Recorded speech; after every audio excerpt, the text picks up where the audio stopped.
Bienvenidos y bienvenidas nuevamente a este espacio Priorizarte, un espacio destinado a conversar con artistas plásticos, modernos, contemporáneos, artistas visuales, gestores culturales y demás personajes de la escena cultural nacional. Un espacio para conversar sobre sus procesos creativos, sus exploraciones artísticas, sus recientes exposiciones, sus obras y los proyectos que tienen en mente a corto y mediano plazo y largo plazo. Mi nombre es Víctor Vergara y este espacio digital es auspiciado, respaldado por el Instituto Tecnológico ISPADE, quienes nos respaldan con este lindísimo estudio acá, ubicado en sus instalaciones en el centro norte de Quito. Les invitamos también a ustedes a que conozcan su amplia oferta académica. En esta oportunidad, en este tercer episodio de Priorizarte, tenemos la oportunidad de conversar con una artista quiteña, una ilustradora muy conocida, con un montón de miles de seguidores en redes sociales que acumula ahora, Cecilia Larrea, mejor conocida como C. Larrea en redes sociales. Cecilia, ¿qué tal? Mucho gusto. Gracias por acompañarnos acá en este tercer episodio de Priorizarte. ¿Cómo estás? Muchas gracias, Víctor, por el espacio. Gracias a Priorizarte, a ISPADE, por tener estos espacios tan importantes para nosotras, nosotros y para poder hablar de nuestra arte. Muchas gracias. Te conocí recientemente, primeramente tus obras, en una exposición que realizaste recientemente en el pasado mes de julio, en Galería Parterre Galería, en organización con la Católica, la PUCE y las facultades que organizan estas muestras allí. La muestra se titulaba Casimira, dibujos y luchas, ¿no? Uh-huh. ¿De qué se trató esta exposición? Porque sí deja al espectador, al observador, con un impacto de varias obras que tú trabajas, ¿no? Más allá de la ilustración.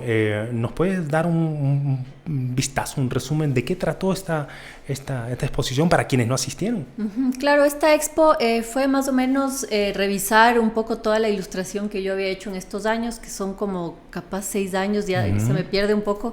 Y dividirla por temas. Trabajamos con una muy buena amiga que se llama Sara Bolaños, que me ayudó en la curaduría, y con Sara trabajamos 5 temas, y en esos temas hicimos una narrativa junto con el grabado, que es otra parte de mi trabajo, que yo nunca supe cómo meterla, y Sara me decía, tiene que estar ahí. Para mí era otra cosa, ¿no? Uh-huh. Pero con ella armamos una narrativa, entonces fuimos contando como que ciertas historias en estos 5 temas específicos. Ya.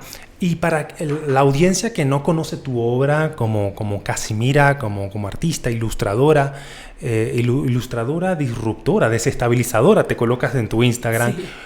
Para quienes no conocen tu obra específicamente, ¿cómo te defines ante quienes no conocen tu trabajo inicialmente? Me defino como artista, como ilustradora, como feminista. Me gusta pensar y trabajar desde un lugar, la gente académica diría decolonial, o quizás más horizontal. Me gusta que me definan o definirme como narradora de historias también, y que acompaño luchas. Y también soy parte de algunas luchas, pero me gusta acompañar. Uh-huh. Una mayoría de seguidores tuyos te consiguen en redes sociales como Casimira. ¿Qué significa Casimira? ¿De dónde viene el nombre? Casimira, cuando yo vivía en Buenos Aires, estaba caminando por la calle y escuchaba a un niño que gritaba Casimiro, Casimiro, y yo estaba estudiando artes y dirección de arte al mismo tiempo, y sentía que yo nunca terminaba de hacer cosas. Ajá. Al mismo tiempo no veía muy bien, después me operé, entonces era como casi miro porque no veo muy bien, pero casi termino de hacer algo y no termino. De hecho, ese posgrado nunca lo terminé, sentía que no terminaba de hacer cosas, y de ahí salió Casimira. ¿Ya? Uh-huh. ¿Esto hace cuánto tiempo más o menos? 15 años puede ser, porque Casimira yo empecé contando como cosas más personales, uh-huh. Digamos, era un personaje que hablaba de la vida en pareja, de los vecinos, y después de mucho tiempo se volcó más ya a un tema más político, más social. Sí, nos hemos dado cuenta, de eso vamos a hablar en unos minutos. Primero, inicialmente en Priorizarte, tratamos de abarcar un poco la trayectoria y los inicios de los artistas. Tenemos entendido que sí, estudiaste hace muchos años en Buenos Aires, uh-huh. de dirección de arte y efectos de maquillaje. Y efectos especiales de maquillaje. Efectos especiales de maquillaje. Uh-huh. ¿Por qué esta decisión inicial de estudiar estas materias, estas ramas de conocimiento? Creo que yo estudié artes plásticas aquí y me llevaba mucho con gente que hacía cine. De hecho, en ese momento no había nadie que hacía dirección de arte, y como mis amigos hacían cine, yo terminaba haciendo dirección de arte porque era la que hacía arte. Y eso me llevó a ver muchas cosas de efectos especiales que me fascinaban, las cabezas que explotaban, la sangre, los aliens que salían de la panza, era como... Me parecía increíble cómo hacer eso.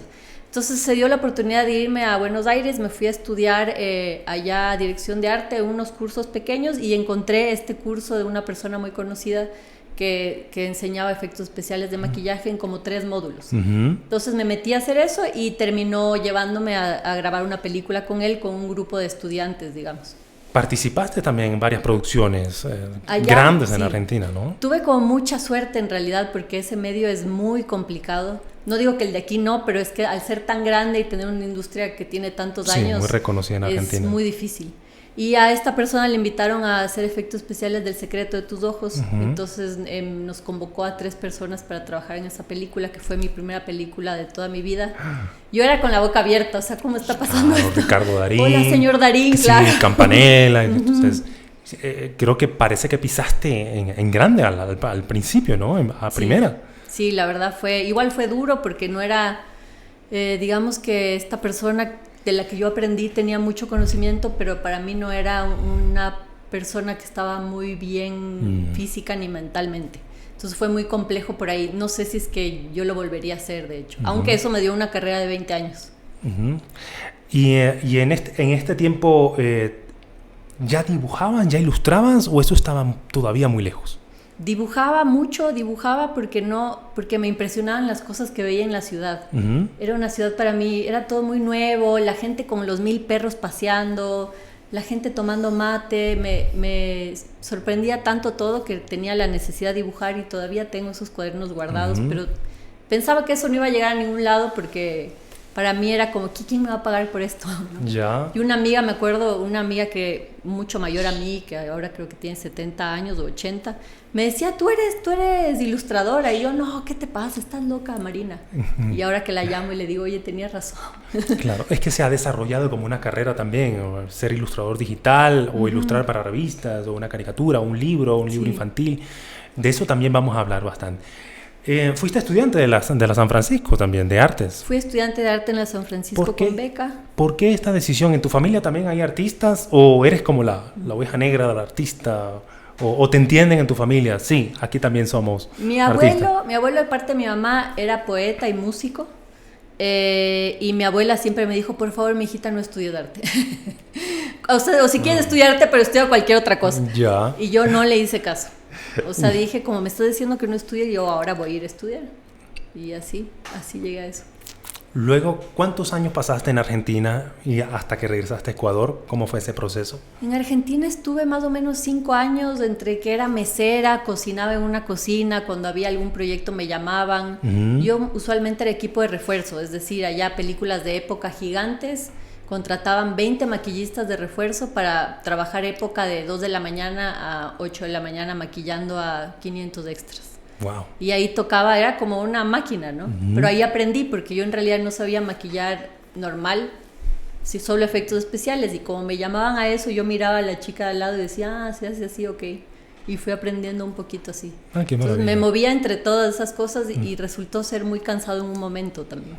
Claro, agota muchísimo, exige mucho físicamente. Sí. Regresaste luego a Ecuador, avanzamos unos años y estudiaste en la Universidad Andina una maestría, estudios de la cultura, ¿no? Regresé, trabajé muchos años en publicidad, hice cine, que amo hacer cine, con amigos muy queridos, y después terminé en la publicidad porque así es la vida. Y de ahí me harté un poco y dije, no, necesito un cambio. Un amigo mío había estudiado ahí en la Andina y me dijo, aplica. Yo sentía y pensaba cosas que no tenía cómo ponerles nombre, ¿no? Era como me daba iras cosas, pero no sabía cómo se llamaban. Y llegué a la Andina, por suerte me aceptaron y empezaron a tener nombre un montón de cosas que yo no sabía que existían y que había teoría y 1 millón de libros sobre eso. Y claro, la publicidad es un mundo muy exigente, ¿no? Absorbe muchísimo física, mentalmente, se ven problemas en el medio, con personas, con empresas. Entonces te alejaste de eso totalmente y te fuiste a la academia. Sí, academia.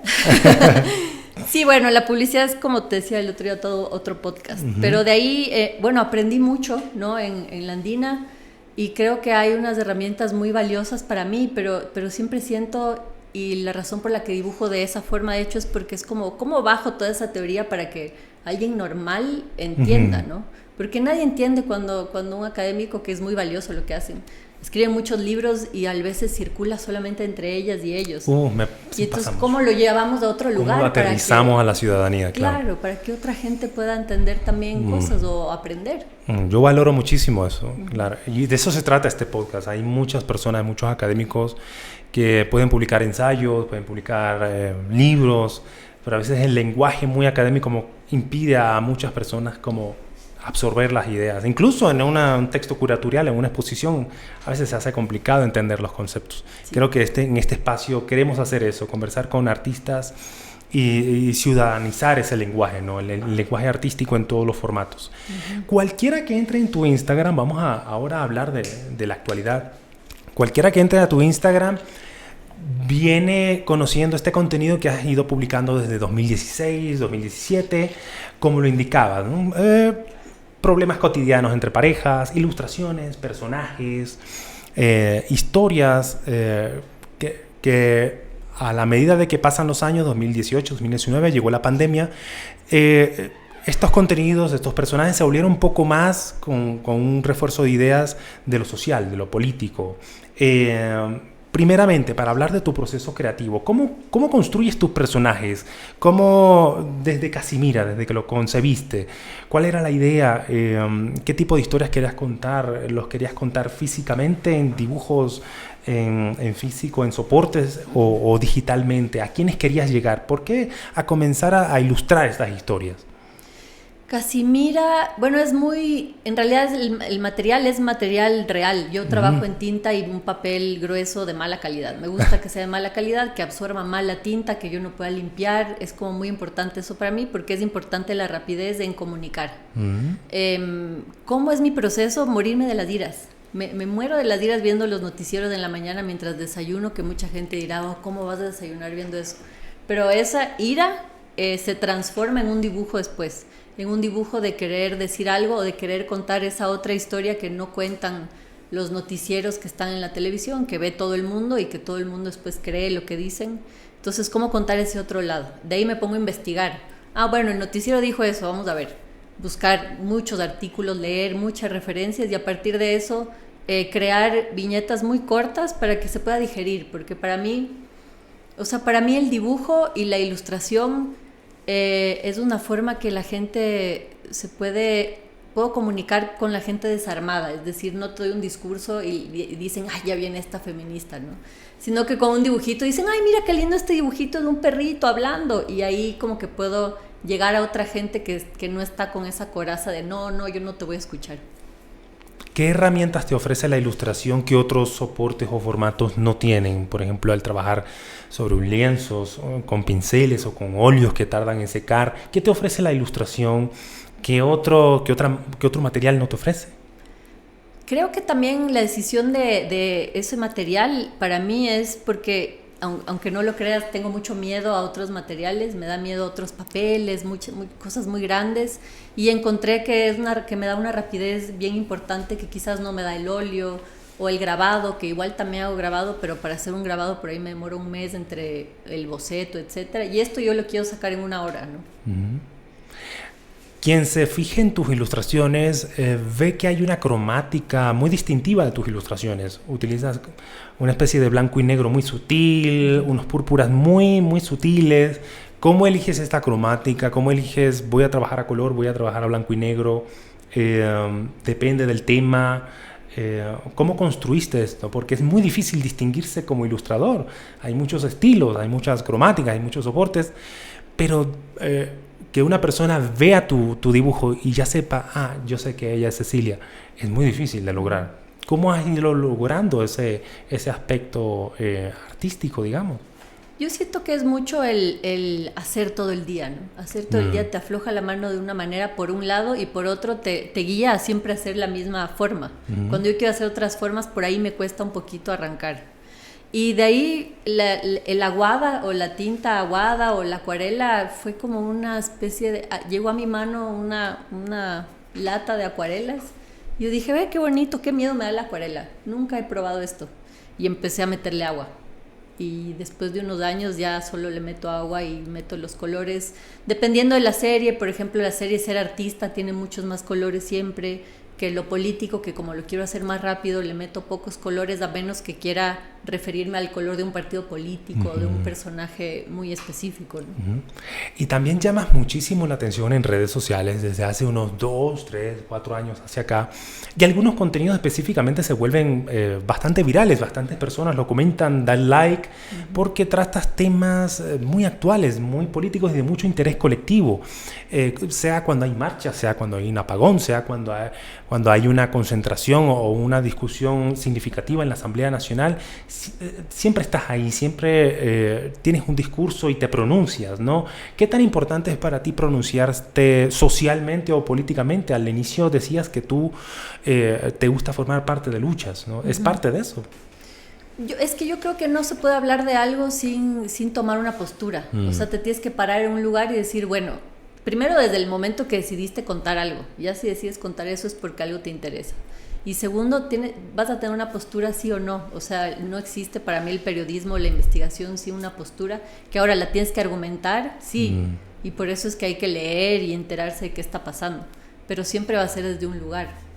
Hubo una publicación tuya que se tituló, era solamente una gráfica, no a la patente municipal. Ay, la patente. ¿Qué tanto llamó la atención? Y sobre todo otros colegas tuyos, ilustradores, artistas y demás, comentaron, compartieron, estaban de acuerdo, estaban no de acuerdo. Llamó mucho la atención. Fue hace unos meses, claro, cuando se cobra usualmente la patente municipal, creo que es hasta mayo. Se dio mucho a compartir. También vi la publicación y llamó la atención. A veces una sola frase llama mucho la atención. ¿Siempre estás dispuesta a pronunciarte sobre la noticia de la semana? Es un ejercicio que a mí me parece importante. Igual en Ecuador pasan tantas cosas. O sea, que si tú dices, bueno, no voy te a hacer aburres. El dibujo de hoy de mañana lo voy a hacer en 3 días. Ya en 3 días pasó otra ya pasaron cosa. otra. Y ya no puedes subir ese dibujo. O sea, ya está. Te toca hacer así como ahí. Y el tema de la patente fue porque ya pasó hace 15 años, creo que fue, que ya nos volvimos todas locas y ya fuimos a pagar la patente y ya nos iban a cerrar las cuentas, ya nos iban a matar todo iba a pasar. Ya. Y no pasó después, o sea, nada, muy grave, en realidad. Y ahora de nuevo con la patente vi muchas amigas que me decían, me tocó pagar $1,500 y soy artista, ¿de dónde me saco esa plata? Y hablé con un muy buen amigo porque vi que en realidad la Asociación de Técnicos y Técnicas del Cine estaba moviendo cosas con respecto a la patente. Los dirigentes y dirigentes de ahí se reunieron con alguna gente del municipio y me comuniqué con un amigo que se llama Carlos Quito. Sí. Y le dije, oye, cuéntame qué está pasando, o sea, por favor. Él me mandó un resumen increíble en audios, que lo amo mucho, gracias Carlos. Y yo dije, bueno, ahora ya me estoy enterando que hay mucha gente moviéndose, ¿no, Julia? Sí, un montón de gente se estaba moviendo, pero como siempre nunca nos enteramos de todo lo que está pasando ahí atrás. Y de hecho creo que lograron muchas cosas. Por ahí me enteré que se lograron cosas para el próximo año.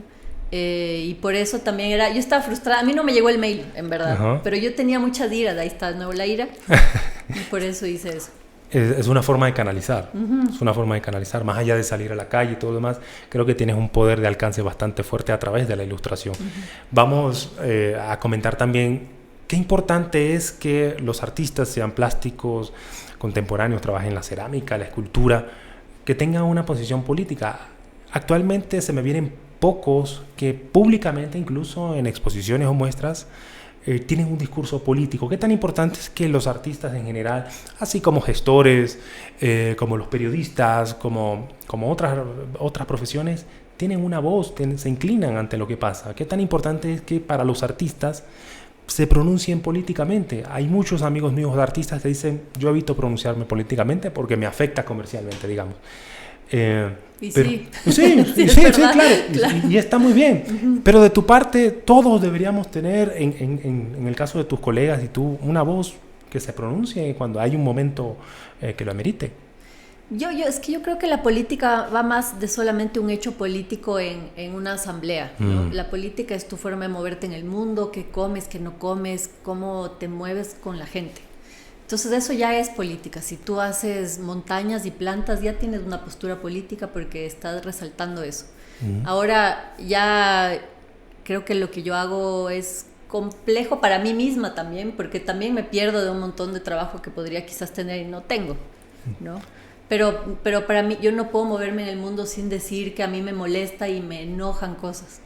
Y yo creo que sí hay gente que lo está haciendo de su manera, y creo que sí le ha costado a esa gente contratos, y gente que les dice, ¿sabes qué? Ya no te voy a comprar ese cuadro que te iba a comprar, ya no te lo voy a comprar. Sí, tiene un costo social, claro. Sí, entonces hay un costo que uno tiene que pagar, lastimosamente. Aquí tenemos una de tus piezas que has traído acá al set de Priorizarte. ¿Nos puedes contar un poco de qué va? Creo que es reciente, ¿no? Esta fue cuando el ministro de Energía, Santos Alvite, que me sé su nombre de memoria, sí. Que empezaron los cortes en diciembre, ¿se acuerdan? El año pasado, sí. No, bueno, fue todo un tema, que sí, que no es nuestra culpa, que sí es nuestra... Pasaron 1000 cosas, y esta ilustración la saqué justo en ese diciembre, y... no sorpresivamente siempre vuelve la ilustración, porque nos vuelven a quitar la luz, como pasó ahora el fin de semana hace poco, ¿no?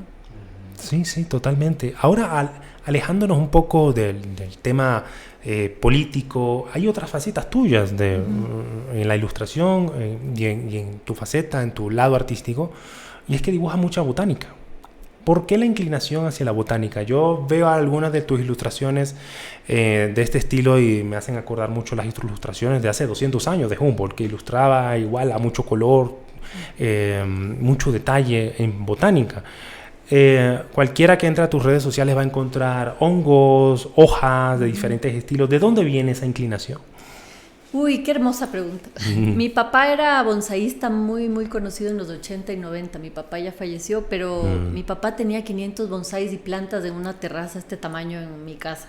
Y yo jugaba entre todos los bonsáis. Yo crecí al lado de un bonsái. Ahora no es que odio los bonsáis, pero es que necesito que los árboles crezcan mucho. Entonces en mi casa tengo muchas plantas. Y también eso, mi papá botaba, no sé, una cáscara de papa y crecía una papa. Y mi mamá también hacía eso con mi tía. Entonces estuve rodeada de todo esto, que aunque no crecí en el campo, pero me iba mucho a Riobamba, donde había un poco de campo. Como que siempre estuve con vacas, con plantas, con mi papá hablándome de nombres de árboles, que yo a veces paso por un lugar y digo, mira, eso es una no sé qué. Y no sé por qué sé el nombre del árbol, pero claro, mi papá seguramente... Qué me maravilla. lo dijo desde chiquita, entonces tengo ahí una fijación con eso. Ah, qué maravilla. ¿Y lo mantienes todavía este tipo de ilustración actualmente? Sí, o sea, más que nada, eso trabajo más en el grabado, y por eso también me hice esa otra cuenta que se llama Casimira sin ira, porque no resolvía cómo meter grabado entre todo este enojo que tengo político. No, mejor voy a hacer esto de acá. Y me gusta mucho caminar, me gusta hacer caminatas de 5 horas, me encanta subirme a las montañas cuando puedo. Y nada, ahí voy recogiendo que la hojita, que no sé qué, me paso en eso. Qué maravilla, Cecilia. También hay otro trabajo, otros formatos de trabajo que realizas, y hace poco lo publicaste en redes sociales, son como pósters o afiches, sea para festivales o movimientos sociales. ¿De qué tratan? ¿Cómo llegas a ellos? ¿Tú los propones? ¿Se te acercan a ti? Los afiches, creo que he hecho algunos afiches de películas. El último que hice fue este corto que se llama Kingu, que es de Run Animation, que está muy bello. Hacen una animación de stop motion, es una cosa muy bonita. Y me llamó porque los conocía, son amigos buenos, y me dijeron que queremos una ilustración. Entonces de ahí sale como el tema de hacer afiches para películas, que he hecho algunos siempre de gente que es conocida. Y también creo que el tema de hacer afiches, y los afiches también comunican de otra manera, ¿no? Tienen otra forma de comunicar. Entonces también he hecho algunos afiches de resistencia, con Yasunidos, por ahí he trabajado también el tema del afiche. En cuanto a tu proceso creativo, nos comentabas hace poco que te gusta trabajar físicamente las ilustraciones. ¿Ilustras también digitalmente? ¿Cómo compartes esas dos formas de trabajar? También hago digital, muchas veces hago digital cuando es un trabajo por encargo, porque los clientes a veces son un poco complicados. Entonces, desde ese verde que está ahí, por favor, bájamelo un poquito. Y si yo hago en acuarela, bajar el verde es más complicado, igual me tocaría hacerlo en digital. Entonces ahí he decidido usualmente trabajar digital, también porque a veces para poder vender imprimes en digital en un buen papel, en una calidad Illicé, y ya puedes como vender un poco más que una, ¿no? Con otros precios. A nivel comercial, ¿cómo puedes vivir de tu trabajo artístico meramente? ¿Se puede, no se puede? ¿En parte, parcialmente? ¿Lo compaginas con tu trabajo como docente? ¿Cómo lo compaginas? ¿Cómo lo equilibras? No sé si yo al menos de mi experiencia personal no creo que yo puedo vivir 100% del arte ahora mismo. Quizás sí son por mis decisiones políticas y mis posturas. Compagino con, a veces hago investigación, alguien me dice, oye, ayúdame a esta investigación, yo hago como chauchas. Soy profe parcial en la San Francisco, entonces un semestre al año tengo que estar ahí trabajando y ahí voy como parchándome en la vida, digamos. Ya vamos a comentar también sobre tu trabajo en docencia. Vamos a regresar a otras preguntas que muchos de nuestras audiencias tal vez les interese. Hay muchos ilustradores, bueno, hemos tenido referencias desde mediados del siglo. Aquí tenemos una obra de Miguel Barea, Foto para la cédula. Esto es tinta y acrílico sobre cartón. Y todavía Miguel Barea, la obra se exhibe en el Museo Nacional y creo que es uno de los grandes referentes en cuanto a dibujo, tipografía, caligrafía, entre otros dibujantes de mitad del siglo XX. ¿Qué opinas de Miguel Barea? Fue un referente en cuanto al dibujo, sobre todo tipografía, y un irreverente también hacia la política. ¿Qué opinas de su trabajo? ¿Conoces su trabajo? ¿Cuáles fueron tus referencias al iniciar la carrera de ilustración? ¿Tus referencias nacionales, internacionales? ¿Quiénes son actualmente? ¿A quiénes sigues? Bueno, Miguel Barea, su muestra es una cosa de locos, ¿no? La tipografía, yo soy malísima para la tipografía, o sea, ya me dejé de pelear con eso, hago lo que puedo, pero ver cómo la tipografía, él la usa como un material más, es una cosa de locos. Y cómo también hace ilustración, pero mezcla muchas cosas que en la universidad uno le dicen, no puedes mezclar eso. A él no le importó nada, ¿no? Es un irruptor. Fue claro. Y mezcló todo, y eso es maravillosísimo de ver. Eso es una maravilla, sí, me gusta mucho su obra. Y de ahí mis referentes, he tenido tantas referencias a lo largo del tiempo, pero te puedo decir que ahora estoy muy interesada hace un tiempo igual en la historia gráfica. Y una persona que hace como un tipo periodismo de historia gráfica que se llama Joe Sacco, me parece maravillosísimo cómo dibuja y cómo narra como un periodista. Hay una cantidad de gente que hace historias gráficas que yo me compro uno y me leo en 5 minutos. Es horrible. Sí, es que el cómic se ha popularizado muchísimo desde hace 20 años para acá. Y incluso tú misma haces un tipo de cómic, porque ahora el Instagram te permite trabajar en carruseles hasta 10 y cuentas una historia que engancha. Cada persona lee y qué va a ser el personaje al final, e incluso deja muchos mensajes. Incluso trabajas como investigadora, periodista, buscando si el hecho es real o no. Entonces, antes de hacer la ilustración ya debes concebir la idea de la historia. Y qué difícil es concebir una historia en 5 fotos o en 5 cuadrículas, ¿no? Es dificilísimo. O sea, a mí me encantaría tener, aparte el formato cuadrado, ¿no? Es como, ahora que veo todas mis ilustraciones de estos años, todas son cuadradas y eso es culpa de Instagram. Me muero. Claro, o sea, me muero. Claro, ese es otro mundo que desde hace 15 años ha irrumpido en nuestras vidas, las redes sociales. ¿Cómo te manejas con las redes sociales y cómo te adaptaste a ellas para trabajar con ellas y adaptarte a tus públicos, a tu audiencia? Claro, es eso. Yo hago cosas muy pequeñas de 8x8. Cada cuadro mío antes era 6x6 y fue como que no, por favor voy a subir 2 centímetros, no puedo más. 8x8 cada viñeta y cuadrada, y eso es puramente por la plataforma.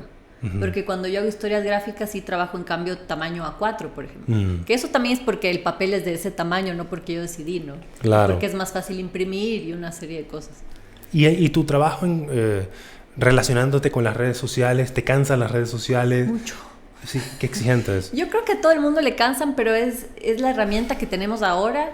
Y es una herramienta malvada también, creo yo, porque uno trabaja gratis para una red social y tienes que subir todas las noticias, todas las semanas tienes que hacer cosas, pero nadie te está pagando. O sea, sí. No comemos likes, ¿no? Totalmente. Comemos, pagamos del supermercado. Entonces es complejo. Es bastante complejo, pero son los lenguajes que se están utilizando ahora para llegar a públicos. Y hablando de públicos, Cecilia, te preguntamos, ¿cuál es la reacción o el mensaje con el que quieres llegar a tus públicos? ¿Cómo quieres que reaccionen? ¿Qué quieres dejarles a las personas que abren tu teléfono o van a una de tus muestras y ven tus ilustraciones en todos los diferentes estilos y formatos que tienes. ¿Qué mensaje quieres dar? ¿Qué reacción esperas del observador o quienes contemplan tu trabajo? Yo espero que se abra una pequeña puerta a dudar sobre lo que nos dicen los medios de comunicación hegemónicos. Espero que alguien diga, chuta, ¿será lo que vi en el noticiero de mañana no es verdad? Ah, puede ser que no. Sí, yo creo que solo si logro eso ya gané. No espero que me crean necesariamente, pero que también digan, voy a investigar, mira, aquí puso un artículo, voy a hacer clic a ese artículo para ver cuál es la otra historia o qué otras historias se están contando en otros lados. Uh-huh. Sí, creo que es sumamente importante. Hay muchos artistas que trabajan su obra sobre lienzos, sobre cartón o en cerámica, escultura, y trabajan su obra meramente pensando en lo que ellos quieren proyectar, pero no pensando en qué mensaje van a dejar al artista, ¿no? A otros artistas no les importan, solamente trabajan sus conceptos, pero a la hora de colgar esas obras van a proyectar un mensaje y el mensaje va a ser recibido por las personas que observan las obras o que van a contemplar. A ti te importa mucho, en este caso, dejarles un mensaje de impacto a quienes vean tu ilustración de mañana, digamos. Sí, porque creo que como estoy narrando algo, espero que esa narración se entienda de alguna manera. Aunque cuando lo haces y lo subes a alguna red, ya está.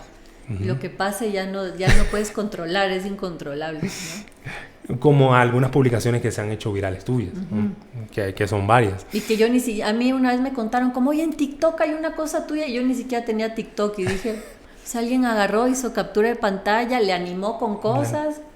Yo decía, chuta, me va a tocar irme TikTok. Cecilia, y a la par de tu trabajo como ilustradora, también eres docente. Cuéntanos, ¿en qué universidad, en qué facultad, en qué carrera? Yo soy docente de la carrera de cine en la San Francisco. Doy diseño de producción, que es como dirección de arte, pero cómo se crea toda la estética, ¿no? Me llamó la persona que está liderando esa carrera, Alfredo León, porque nos conocemos muchos años y aunque él sabe que yo soy maquillista, tantos años de haber trabajado en el medio, me dijo, yo creo que tú eres la indicada. Yo, por mi parte, lo que hice para dar como una experiencia completa a los estudiantes, que solo es un semestre para estudiar una clase, o sea, no es que salen, yo soy director de arte, ¿no? Pero yo lo que hice fue invitar a un montón de gente que conozco del medio y que hagamos como pequeñas cápsulas de clases y de clases que sean manuales, o sea, que digan, tienes que envejecer esta botella, pues vamos a aprender a envejecer eso para que también entiendan cómo se demoran los procesos. Entonces, dentro de eso tengo gente invitada, directores y directoras de arte, utilería, vestuario, y termino yo dando maquillaje y hacen como todo el concepto de un proyecto al final.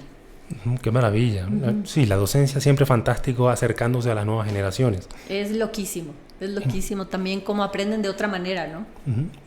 Y Cecilia, ¿volverías al cine? ¿Volverías a la publicidad? El cine sí, si es que algún amigo, amigue me dice, tengo un proyecto increíble, vamos, yo de cabeza, pero siempre y cuando sea un proyecto que cuide a la gente que está trabajando, que tenga trato justo, que sea como bastante justo, porque a veces en las corridas de la publicidad se olvida un poco de esa parte más humana. Publicidad, si es que me llama alguien que conozco a hacer, lo haría, si es que no, ya no me voy a meter en eso. Bueno, qué maravilla. Siempre saber llegar a los límites. Sí, es que ya pasé mi límite en un momento, entonces ya no puedo. Qué difícil. Ahora, para ir cerrando esta conversación con Cecilia Larrea, alias Casimira, proyectos futuros que tengas a corto, largo plazo para cerrar 2024, 2025 tal vez, quisieras realizar otra muestra en colaboración con otras organizaciones. También te vinculas mucho con organizaciones sociales, ¿no? ¿Nos puedes contar si tienes algo planeado a corto plazo, largo plazo? Bueno, el trabajo con Corredores Migratorios, que es de la colectiva de la que soy parte, estamos trabajando constantemente para justicia migrante, ¿no? Desde que yo te decía ayer, bueno, mi familia es migrante, o sea, mi mamá de Rebama, mi papá de Ambato, yo nací en Guayaquil y vivo en Quito, yo soy interprovincial completamente. Entonces trabajamos constantemente, siempre tenemos proyectos nuevos. En lo personal mío, bueno, yo entré a Corredores Migratorios porque dije un día, quiero hacer una historia de migración, una historia gráfica larga, un libro. Y entré a la Escuela Popular de Corredores y nunca más me fui. Y nunca hice la novela gráfica. Pero ya escribí el guión, estuve un año escribiendo el guión. Estoy haciendo un taller con una chica increíble que se llama Lauri de Argentina, online, que te acompaña en el proceso. Entonces ya empecé a hacer el storyboard. El próximo año espero ya empezar a ilustrar las páginas y va a ser una novela, una novela. Sí. Oh, ¡qué maravilla! Vamos a estar pendientes de tus redes sociales a principios de 2025, mediados de 2025, para seguir ese proyecto.